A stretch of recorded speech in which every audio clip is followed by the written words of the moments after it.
everybody. How you guys doing? So, we're going to be learning Cerulean Wicca, starting with the Cerulean Wicca book known as Witch School, and I'll show you guys the book and how it looks like, and I'll leave a link on the bottom of the description page so that way you guys can link to it if you ever want to purchase the book. It's a really good book to get in your library, especially if you're a beginner. Alright, so lesson one, magic. Most people who have an interest in Wicca come to it first from an interest in magic. Therefore, we will begin this lesson, or these lessons, by talking about magic. Many people would say that magic is only a small part of the Wiccan religion, and in the sense of spellcraft. That is true, but in broader sense, everything about Wicca is magic, because Wicca is about transformation, creation, and spiritual growth. And this, after all, is that is what magic is all about. But what is magic, and how does it work? Well, the theory of magic is this. The universe is composed of energy. Everything around you, everything that you see, and many things you don't are composed of energy. You too are composed of energy.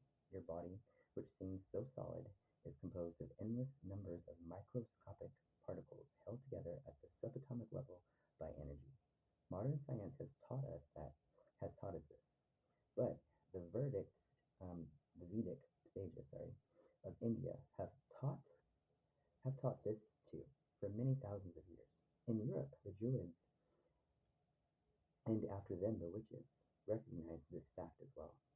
Even the most solid stone is in fact composed of millions and millions of atoms and electrons and molecules orbiting that are orbiting each other in the endless and graceful dance of life. This is a part of the meaning of that ancient maxim, as above, so below, so to speak. So too do whole universes of a different nature exist within us, within the microscopic makeup of our being, worlds within worlds. The electromagnetic energy that holds electrons and protons and other microscopic particles in place has had many names in different times and in different cultures all around the world. For example, Chi is in Asia, Mana is Polynesian, Orenda is Iroquois, Oud is German, and then the Force, just to be a little bit more humoritive, is Star Wars. And of course, psychic energy is contemporary. So for the purposes of these lessons, we will call it simply energy. Magic is just that, it's energy. Energy is not static or inanimate, rather it is irresponsive and dynamic in its character. It is fluid in its movement and as such it is symbolically linked to water. Yet it is also linked to light and fire. Because of its effects, in more contemporary times, it has also been compared to an electric current in its qualities, though it is not so harsh or unpredictable as this. In truth, energy is unique into itself, and only by working with it can you come to understand it. Comparisons to other substances give only a rough approximation of what it is like. It is the shape. It is the shape this en- I'm sorry. It is the shape this energy. It is the shape this energy assumes that creates the pattern of the physical world that we see around us. For all of the physical forms are structured from it. We interact with this energy every day, in every second of every waking moment of our lives. It constantly transforms, renews, and changes its shape within and around us. This constant change responds to and is driven by our thoughts and our emotions in ways of which most of us are not aware of, or let alone few of us still have any understanding of it. This energy takes its shape from us. Its reactions take form from us, as well as instantly and naturally as air conforms to the surfaces of the earth, or water to the shape of that of the seafloor. So, but this is an unconscious process. We don't think about it, and we're mostly unaware of it. For most of us, this daily shaping of energy occurs at the level of our unconscious beliefs and emotions, and is automatic and out of our control, as our unconscious itself, as our unconscious is itself. Often we do not even know what our unconscious beliefs and emotions really are, let alone know or how they affect us bring our conscious mind and willpower to bear on this process, however, we create a very different situation. Now, rather than an unconscious process out of our own control, the shaping of energy, and thus of the world itself, because of a precise and elaborate skill that lies directly in our hands. This is magic. The art of consciously focusing and controlling this all pervasive energy. Through focused will and effort, we use universal energy to affect the things around us. As energy reacts to thought and emotion can be used to control or influence it. Energy also reacts to certain physical stimuli, but we will deal less with that aspect than with thought and emotion. Yoga is an excellent forum in which to study the influences of physical stimuli upon energy. It must be understood that it is not from the ordinary level of our conscious mind that we do this. If it were, then everyone would be able to do it. Rather, magic is done from a higher level of consciousness, the higher self. Scientists studying studying psychics, yeah, have found that when a person enters a psychic trance, the person's brain waves change. Psychics in trance do not use the normal beta waves associated with ordinary consciousness, but instead they use the theta and the delta waves associated with sleep. This is true of a person performing an act of magic as well. We access a higher part of ourselves, a change in consciousness that shows up even in our very brain waves. Only at this level are we fully conscious and truly human. It is not hard to teach this level, but it is hard to learn to do it well and to be able to access it on command. This is called shifting consciousness, and an accomplished witch can do it just by thinking or even blinking of an eye. The student, however, should expect to put some more effort to its effect if they want to go ahead and do a conscious change.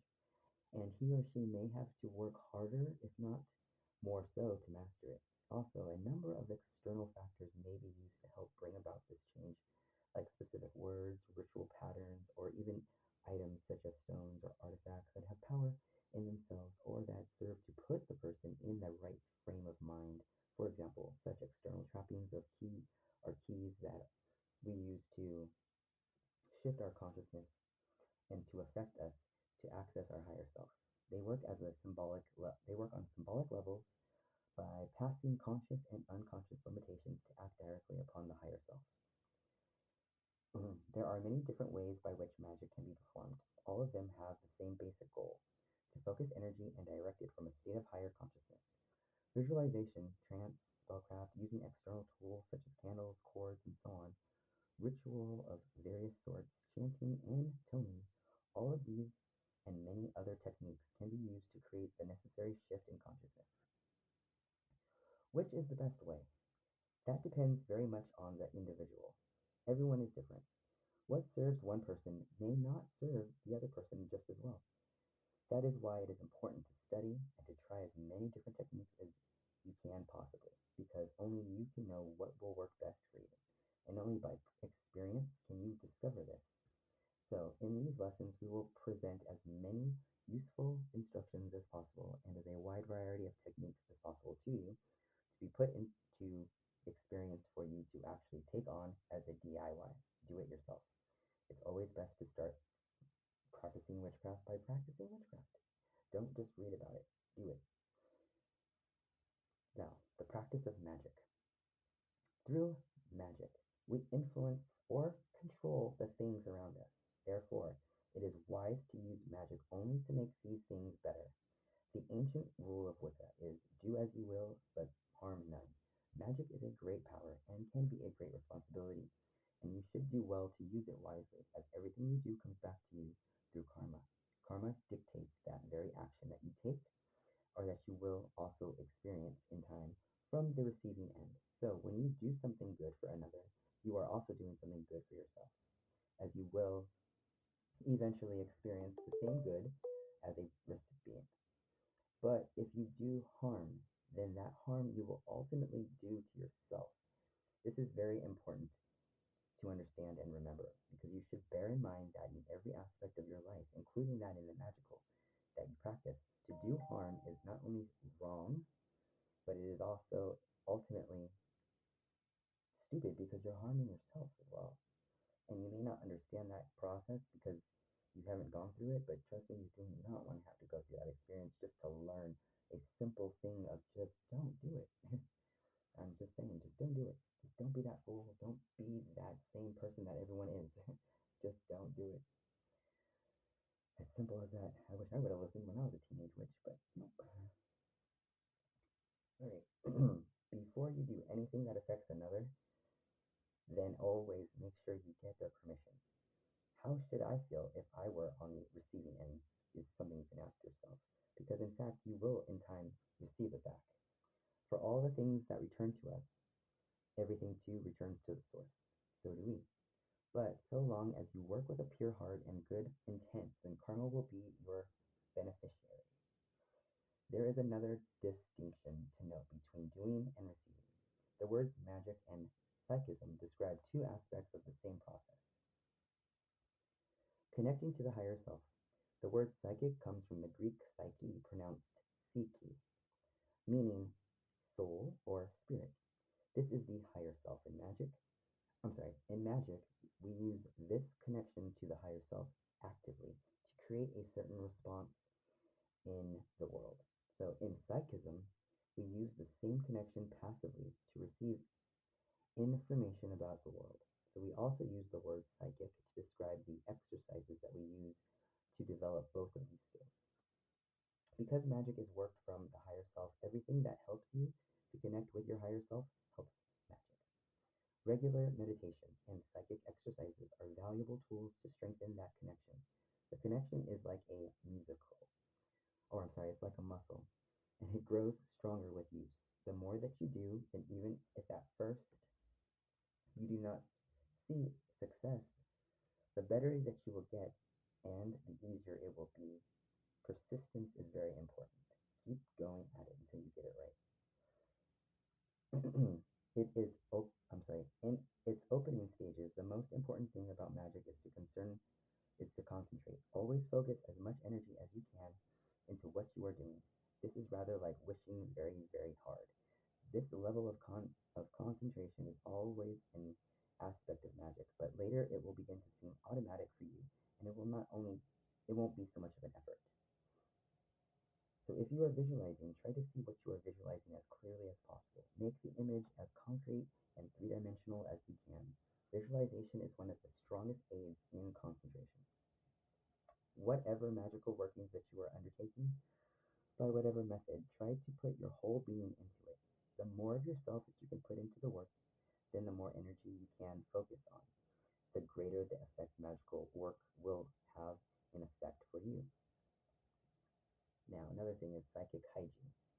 One of the most important aspects of magical workings, one that will be equal by important in almost every magical act that you ever perform, is psychic hygiene. Psychic hygiene prevents energy from becoming blocked in your body, which can make it difficult to use energy properly. Every time you do a magical work, you raise energy. That is, that you focus and direct energy. So when you have finished, you will still have excess energy left over in your body, and this leftover energy must be released. You might guess that retaining this energy would be good, but it is not because it clogs up and causes problems in your body. Too much of this excess energy can cause serious trouble. So always practice good psychic hygiene. You can sometimes tell if you have excess energy after a magical working or a ritual that if you find yourself feeling lightheaded, off balance, or disconnected somehow. Also, sometimes it will manifest itself as a feeling of hyperactivity or an inability to stay still, literally a physical feeling of excess energy.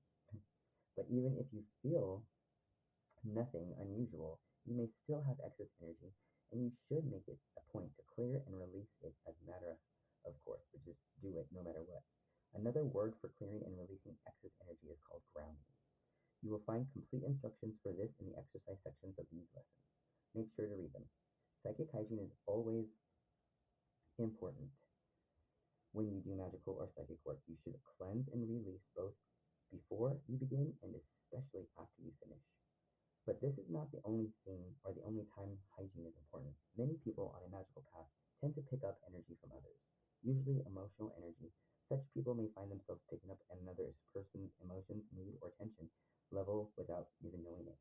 The same techniques of psychic hygiene can be used to release such pickups, as well as furthermore, because we tend to pick up from others, and in this way, it is important to practice psychic shielding. Psychic shielding basically strengthens your own boundaries so that you do not pick up on any energy that you don't want. It's good to practice psychic shielding regularly, even daily, as it helps to strengthen the aura or the field of spiritual energy around you. And now I'm going to go ahead and talk about the exercises that we can do because we're at the end of this chapter, or at the end of this lesson. But I'm just going to pause for a second, guys. Okay, exercise. The exercises section in each of these lessons will be devoted to giving you a series of exercises or meditations intended to develop your psychic and your magical skills. Psychic magically Psychic magical ability is rather like a muscle that grows stronger with use. So the more that you exercise your abilities, then the more abilities that you will discover that you have and develop. Again, psychism and magic are essentially the same thing, with psychism being receptive and spiritual influences in magic using and magic itself being that of using these same skills actively to achieve specific ends. So, in composing these lessons, we have assumed that you know nothing and are starting from scratch. So, we know that this is not true for all students and that some of you will have already acquired a considerable skill and ability. Um, if you feel that your level of skill is already far beyond these exercises, then think of them as a review of the basics or perhaps a new view of the basics. Soon enough, basically succeeding lessons will present you with some challenging exercises. So if you are starting from scratch and have never worked with these techniques before, practice them as much as you can. You should practice every day, and if it is possible for you, then at the same time each day. So if you cannot practice at the same time each day, it is good to try to do it at least in the same part of the day every morning. For example, this builds consistency, and believe it or not, it really does make a difference to your progress. How much you progress, and even whether you progress, depends on you. The time and effort that you put in what will determine the growth that you will undertake in your abilities. Like anything else, practice makes perfect. These exercises rely heavily on visualization. Visualization is a very important magical technique. In magic, our goal is to focus our energy very strongly toward the thing that we want to bring about. So when you visualize something, you imagine it very strongly, picturing it very clearly. When you first start visualizing, you may have to close your eyes and try to see it in your head, but it gets easier with practice, and later you will be able to do it with your eyes open. So when you visualize something, try to see it as clearly and as strongly as you possibly can. Creating a three-dimensional image just as if you were looking at a physical object. You do this because you are using the image as well as the focus and concentration that go into it. So to shape energy, you are not idly imagining a pretty fantasy, but actually affecting the universe on an energetic level. Some people find it difficult to visualize. If this is true for you, then try to imagine what the energy feels like rather than just what it looks like. But even if you find it hard, don't stop trying to visualize. Your ability to do so will improve with time, and the skill of the great importance of it will be known to you. Okay, so now we have good habits, and then this is some of the exercises that you can do for, staying in good habits. And then after that, we'll talk about the psychic shielding, and then it goes into clearing and releasing, also known as grounding. And then after that is done, we'll have a spell for lesson one, which is the ritual bath to cleanse yourself, which is good to do on a daily. I suggest after every day, pretty much. Um, and then we have that's it. And then we'll move on to the god for lesson one is Genios, Juno. Excuse me. And we'll talk about that. And then we have a glossary for lesson one. So then I'll be explaining some of the key terms that are also very significant in the pagan lingo, so to speak, so that way you have a better understanding. And then finally, we end with study questions for lesson one. And all of this will be expressed in the um, I have a link on the bottom of this description video that will link you to the 13 questions here, as well as, you have to pass it in order to move on to the next lesson. However, make sure you go through everything, like all the exercises, practice them, do them, see how you feel even afterwards. Learn more about what each key term we have in our glossary is for this chapter. We have psychic shielding, we have psychism, shifting consciousness, magic, law of three, the keys, the karma, do as you will, but as long as it harms none. We have the higher self, we have grounding, and we have aura. Now, I'm sure in your home you don't have necessarily everything that you can acquire to obtain some definition of these things, but by experiencing them, by looking them up on the internet, by talking to other like-minded individuals, other pagans, other witches, other Wiccans, you will come to a further understanding on these aspects and why they are so important. I mean, they really are. That's why they are presented in lesson one, because it is one of the most important things to know is how to successfully do magic. I mean, what's a witch without knowing how to do magic, right? Okay, so that is it for this one. All right, you guys. I hope to see you in the next lesson, and good luck to you guys with the test. Can't wait to see some of your guys' feedback.